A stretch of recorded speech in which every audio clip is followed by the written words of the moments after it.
আব্বাজান মুসলমান ভাইরা আমার আল্লাহ পাক রব্বুল আলামিন পবিত্র কুরআনুল মাজিদের ভিতরে 15তম পারা আপনার 3 নাম্বার রুকু আমার আল্লাহ পাক জানিয়ে দিয়েছেন ওয়া কাদা রাব্বুকা আলা তা'বুদু ইল্লা ইয়াহু ওয়া বিল ওয়ালিদাইনি ইহসানা।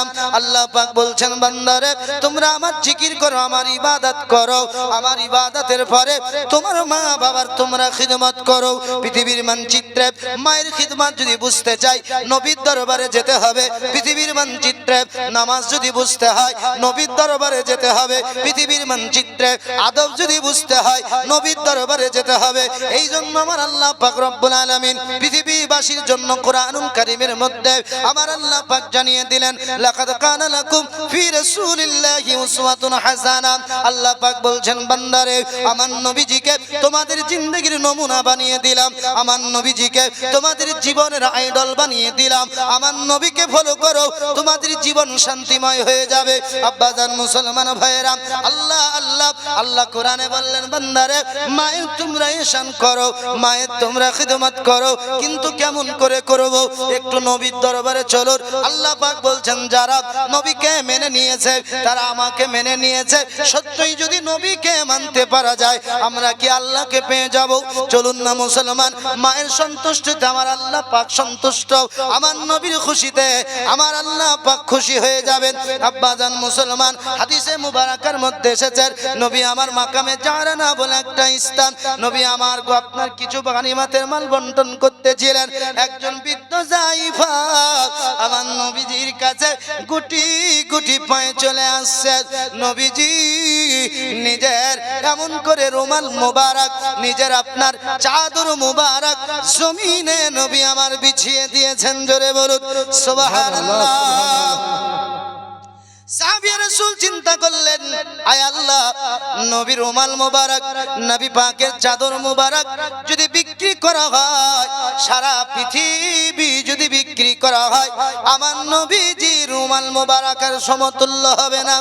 জোরে বলুন নবীজির চাদর মুবারক আল্লাহর হাবিব চাদর মুবারক বেচে দিয়েছেন। সাহাবায়ে কেরাম চিন্তা করছেন আল্লাহ যেই নবীজির চাদর মুবারক পৃথিবীর কোটি কোটি প্রেমিকেরা পাওয়ার জন্য ব্যতিব্যস্ত, নবীর চাদর মুবারক যদি পাওয়া যায় ঠিক আছে আমার হাবিবুল্লাহর চাদর জমিনে নয় প্রেমিকদের মাথার পাগড়ি হয়ে যাবে। জোরে বলুন আল্লাহর নবীজির সাহাবীরা চিন্তা করলেন মেয়েটাকে আমার নবীজি মেয়েটার জন্য রুমাল মুবারক চাদর মুবারক বিছিয়ে দিয়েছেন।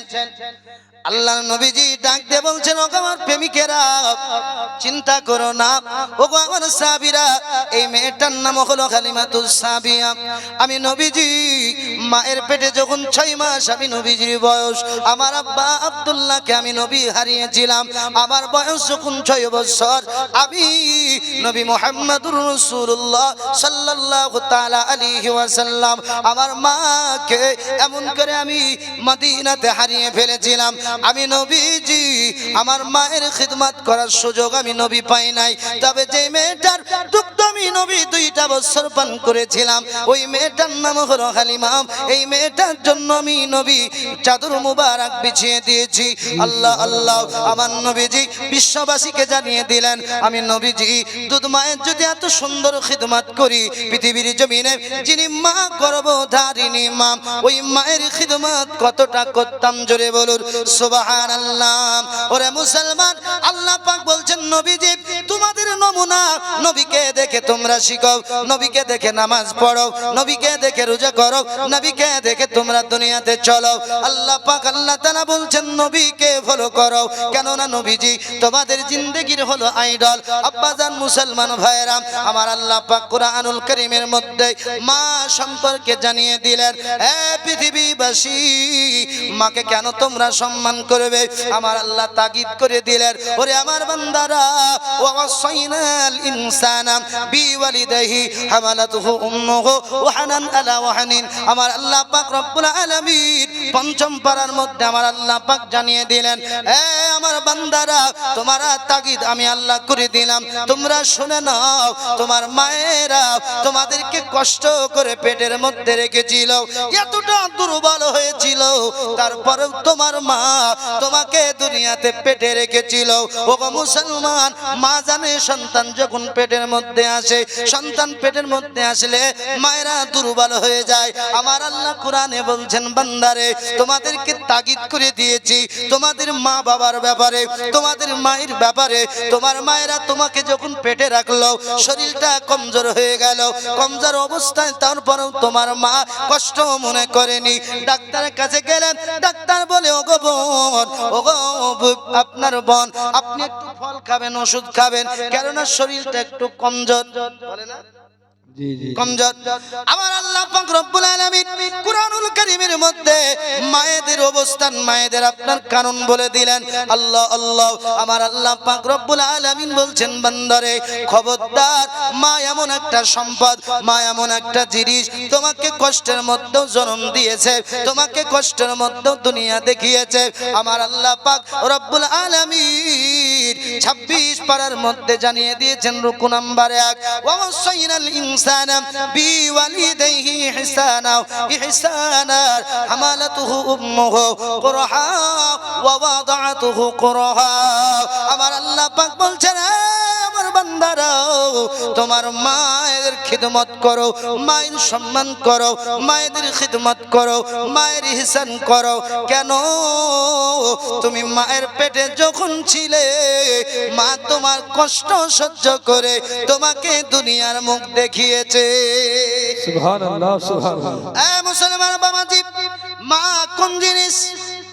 আল্লাহর নবীজির দরবারে একজন সাহাবী গুটি গুটি পায়ে চলে এলো, বলে, ইয়া রাসূলুল্লাহ, ইয়া হাবিবাল্লাহ, নবীজি, আমার মাকে আমি ঘাড়ে করে নিয়ে 7 বার হজ করেছি, ইয়া রাসূলুল্লাহ, কাবা তাওয়াফ করেছি, নবী গো সাফা মারওয়া দৌড় লাগিয়েছি, ইয়া রাসূলুল্লাহ, আপনার কাছে জানতে চাই, আমি যে সন্তান মাকে নিয়ে এমন করে 7 বার হজ করলাম, কাবা আপনার তাওয়াফ করলাম, সাফা মারওয়া শের করলাম, নবীজি, আমার মায়ের হক কি আমি সাবি আদায় করতে পেরেছি? আমার নবী বলছেন, শোনো, তোমার মা যেদিন তোমাকে জন্ম দিয়েছিল, মা যেদিন তোমাকে প্রসব করেছিল, মা উহু শব্দ যে বের করেছিল, এই উহু শব্দ তুমি এখন পর্যন্ত শোধ করতে পারোনি। আমার নবী বলছেন, সাহাবী, তোমার মায়ের কয়েক কুইন্টাল তুমি দুগ্ধ পান করেছো, 1 কোটা দুগ্ধের ঋণ তুমি শোধ করতে পারোনি। আল্লাহ আল্লাহ আল্লাহ।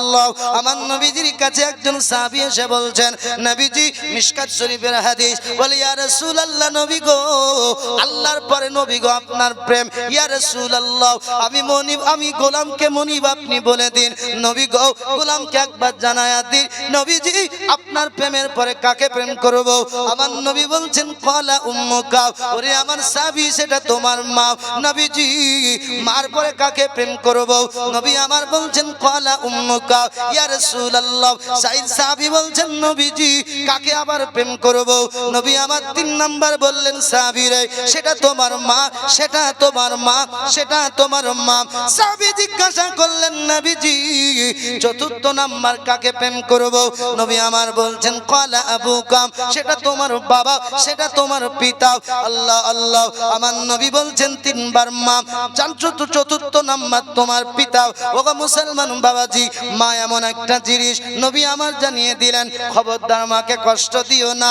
আমি নবী তোমাদেরকে বলে গেলাম, মা যদি কষ্ট পায়, মা যদি বদদুয়া করে দেয়, আল্লাহর দরবারে দোয়া করলে দোয়াটা কারেন্টের নাই কবুল হয়ে যায়। মা যদি আপনার নেক দোয়া করে দেয়, আল্লাহর দরবারে কারেন্টের নাই কবুল হয়ে যায়। নবী আমার বললেন, মা মা, নবী আমার বলছেন, হুমা নারুকা হুমা জান্নাতুকা। ওরে আমার সাহাবীরা, তোমরা মাকে ভালোবাসো, মা যদি তোমার বিরুদ্ধে চলে যায়, তোমার জন্য জাহান্নাম, মা যদি তোমার পক্ষে চলে আসে, তোমার জন্য জান্নাত। আমার নবীজি নিজ পাক জবানে বলে গেছেন, জোরে বলুন সুবহানাল্লাহ। পৃথিবীর ইতিহাস আপনাদেরকে বলবো বাবা, হযরতে বাইজিদ বুস্তামি রাহমাতুল্লাহ আলাইহি মায়ের দোয়া কেমন, মা কি জিনিস। হযরতে বাইজিদ বুস্তামি রাহমাতুল্লাহ আলাইহি একদা রাত্রিতে মা আরাম করতেছিলেন, মায়ের শরীরটা একটু অসুস্থ। হযরতে বাইজিদ ছোট বাচ্চা, মা জননী ডাক দিয়ে বলেছিলেন, বাইজিদ, বাবা বাইজিদ, আমাকে একটু পানি পান করাও। কিছু মোল্লা বলল নামাজের বাইরে দোয়া করা যাবে না, কিছু মোল্লা বলল নামাজের ভিতরে দোয়া করা যাবে না। আরে মুসলমান, আজ থেকে কয়েকদিন পূর্বে একটা জায়গায় ওয়াজ করছিলাম, বলছে মৌলভী সাহেব নামাজের বাইরে দোয়া চলবে না। একে বুঝাবে কে? যত দোয়া নামাজের ভিতরে, আবার কেউ বলছে যত দোয়া নামাজের বাইরে নামাজে চলবে না। কোন দিকে যাবেন? আমার আল্লাহ পাক রব্বুল আলামিন বলে, বান্দা ইম্মা ইয়াবলুগুন্না ইনদাকাল কিবারা আহাদুহুমা আও কিলাহুমা ফালা তাকুল লাহুমা উফি ওয়া লা তানহারহুমা ওয়া কুল লাহুমা কওলান কারীমা।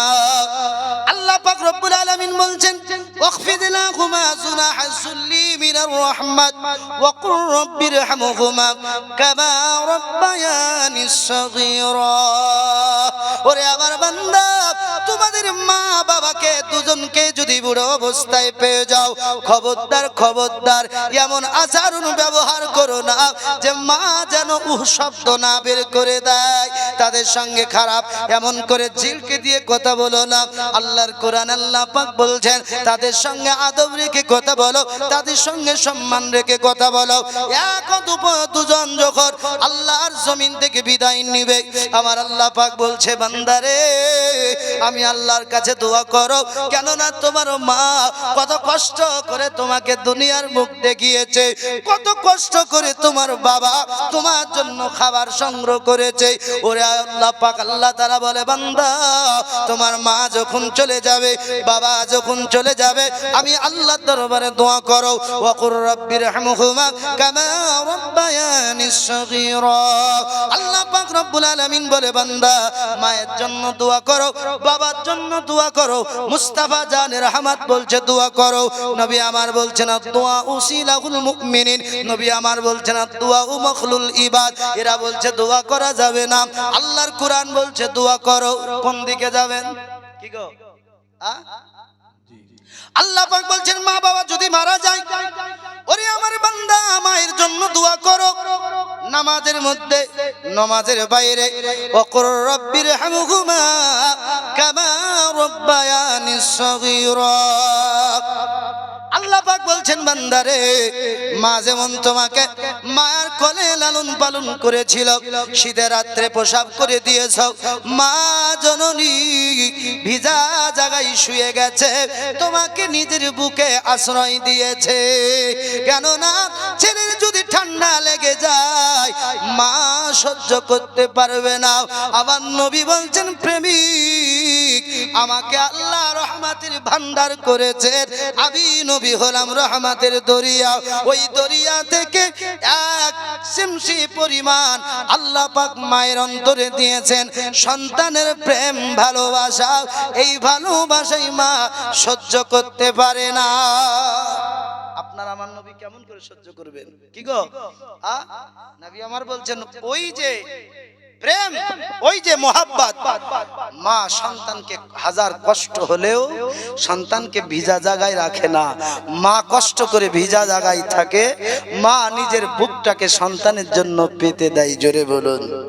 এখন হযরতে বাইজিদের মা বলেছেন, বাবা আমাকে একটু পানি দাও, পানি পানি পানি। হযরতে বাইজিদ বুস্তামি রাহমাতুল্লাহ আলাইহি পানি সংগ্রহ করার জন্য বাড়িতে খুঁজে খুঁজে পেলেন না, বাইরে চলে গেছেন। হযরতে বাইজিদ পানি নিয়ে গুটি গুটি পায়, মায়ের কাছে এসে দেখতেছেন মা জননী আবার ঘুমিয়ে গেছেন, মা আবার বিছানায় শুয়ে গেছেন। হযরতে বাইজিদ চিন্তা করলেন, আল্লাহ আমার মাকে যদি ডাক দিই বেয়াদবি হবে, মা কষ্ট পাবে, আমি বাইজিদ আর ঘুমাবো না।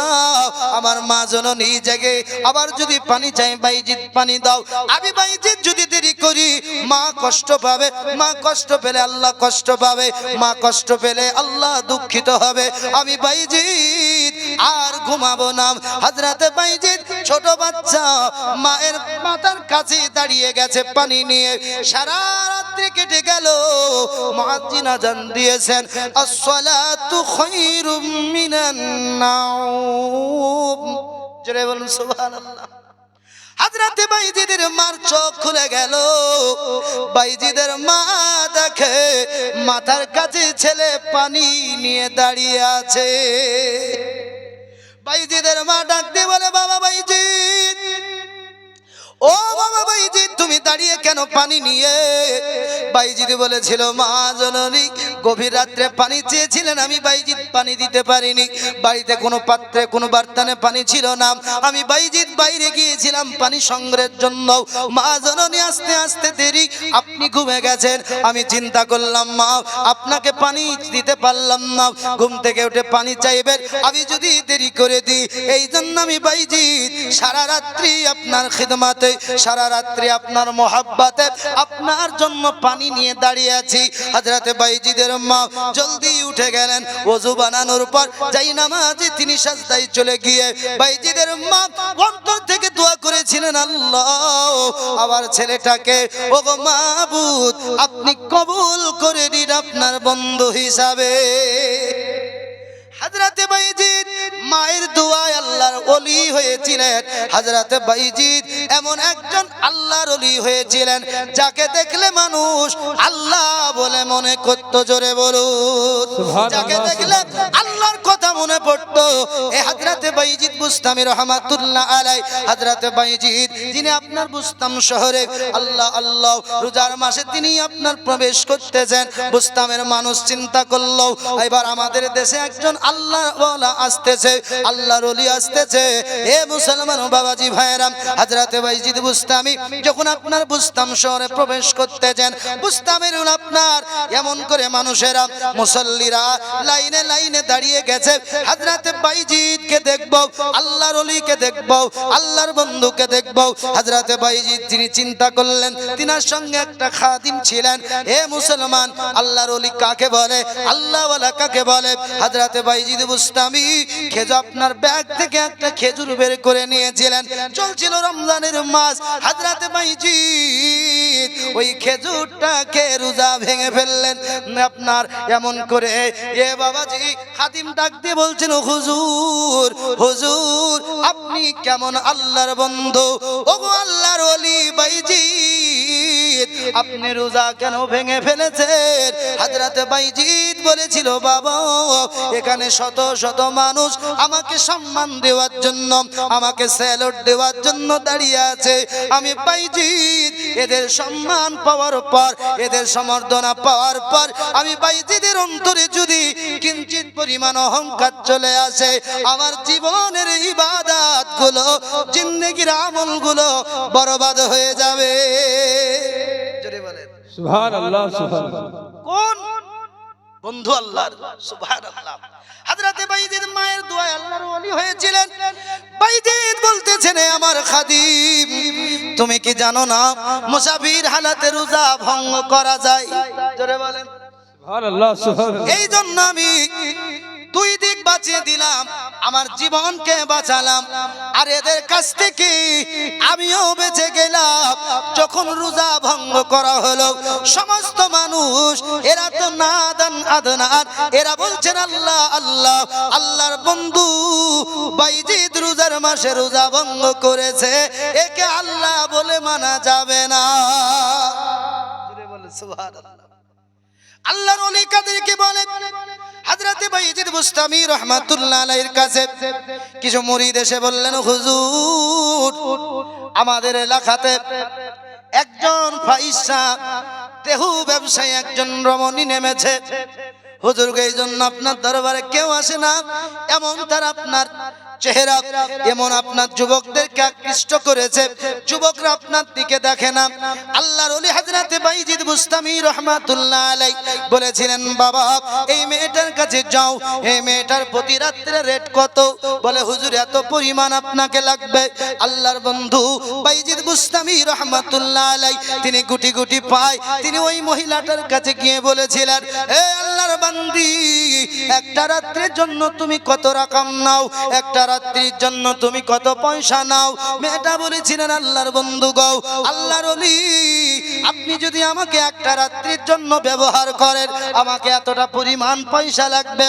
আল্লাহর ওলি হযরতে বাইজিদ বুস্তামি রাহমাতুল্লাহ আলাই আপনার ততটা পয়সা আপনার পরিশোধ করে দিয়ে এমন একটা রাত্রিরে আল্লাহর ওলি মেয়েটাকে নিলেন। সমস্ত এলাকার মানুষ বলল, আল্লাহ, এ কেমন ভণ্ড পীর, এ কেমন আল্লাহ তোমার বন্ধু একজন পতিতালয়ের ঘরে গিয়েছে, জি জি জি জি। এ কেমন বন্ধু? আমরা বর্তমান আল্লাহর ওলিদেরকে খারাপ চোখে দেখি, ঠিক না? ভণ্ড। আমার আল্লাহ পাক বলছেন, আমার কুদরতি শান যদি বুঝতে চাও আমার নবীজির মজেদাকে বোঝো। নবী আমার বলছেন, আমার মজেদা যদি বুঝতে চাও আমার হাবিবুল্লাহ বলেছেন, আল্লাহর বন্ধু আউলিয়াদের কারামাত বুঝে না। জি বারহাক সুবহানাল্লাহ সুবহানাল্লাহ। কারামাত বিহীন মজেদা বোঝা যাবে না, মজেদা বিহীন আল্লাহর কুদরত বোঝা যাবে না। এটা ছিল বাইজিদ বুস্তামির কারামাত। এ মুসলমান ও বাবাজি ভাইরা, হযরতে বাইজিদ কারো দিকে কান দিলেন না। যারা আল্লাহ ওয়ালা হয় দোনো জাহানকে তারা ভয় পায় না। আল্লাহ কোরআনে বলেছেন, আলা ইন্না আউলিয়া আল্লাহি লা খাউফুন আলাইহিম ওয়ালা হুম ইয়াহজারুন। আবার আল্লাহ পাক বলেছেন, হে পৃথিবীর মানুষ, যারা আমার বন্ধু হয়ে যায় তাদের এহ জগতে নাই ভয়, পর জগতে নাই ভয়। জি সুবহানাল্লাহ সুবহানাল্লাহ। আপনি আমি হলে কি ভাববো? সামান্য একটা বিড়ি টান থেকে ভয় পাবো যে পাবলিক দেখে নিলে ইমামতি যাবে, কি যে ঠিক না? আর আজান হয়ে গেছে, সবাই ওযু বানাচ্ছে, আমার যদি আগে থেকে ওযু থাকে তাও ভয় যে মুসাল্লি বলে, ওই মৌলভী সাহেব প্রসাব বাথরুম কিছু হয়নি, বিনা ওযুতে নামাজ পড়ে দিলেন। চাকরির একটা ব্যাপার আছে, ঠিক না? কারণ আমরা তো আল্লাহ ওয়ালা হতে পারিনি। হযরতে বাইজিদ কারো দিকে কান দিলেন না। হযরতে বাইজিদ বুস্তামি দুটো বক্ষ তিনি রেডি করলেন। এই মেয়েটাকে বললেন, মা, আজ রাত্রিটা আমার জন্য তোমার। বলে, হ্যাঁ, আপনি কিনে নিয়েছেন। বলে, মা জননী, আজকে রাত্রি তোমাকে যা বলবো সেটা তোমাকে মানতে হবে। ওই মেয়েটা বলেছিলেন, হুজুর, আজকে রাত্রিটা আপনার, আপনি যা বলবেন আমি তাই বলবো। ও মুসলমান বাবাজি ভাইরা, হযরতে বাইজিদ বুস্তামি রাহমাতুল্লাহ আলাই তিনি বললেন, মা, ওই ঘরটা তোমার জন্য, এই ঘরটা আমার জন্য। ও গো মা, তোমাকে আমি কোনো খারাপ কাজের জন্য কিনি নাই, তোমাকে আমি রাত্রিটা কিনেছি। ও মা, আমি যা বলবো সেটা তুমি শুনবে। বলে, হ্যাঁ, গোসল বানাও, নতুন পোশাক পরিধান করো, যাই নামাজে দাঁড়িয়ে যাও। মেয়েটা যাই নামাজে দাঁড়িয়ে গেছে। বলে, আল্লাহ আল্লাহ করো, রুকু করো, সাজদা করো, নামাজের মধ্যে রত থাকো। হযরতে বাইজিদ বুস্তামি আল্লাহর দরবারে দুটো হাত তুলে বলেছিলেন, মাবুদ, মাবুদ, আমার কাজ ছিল ঝুঁকিয়ে দেওয়া। ও গো মাওলা, তোমার কাজ হলো ঝুঁকিয়ে নেওয়া। জোরে বলুন সুবহানাল্লাহ।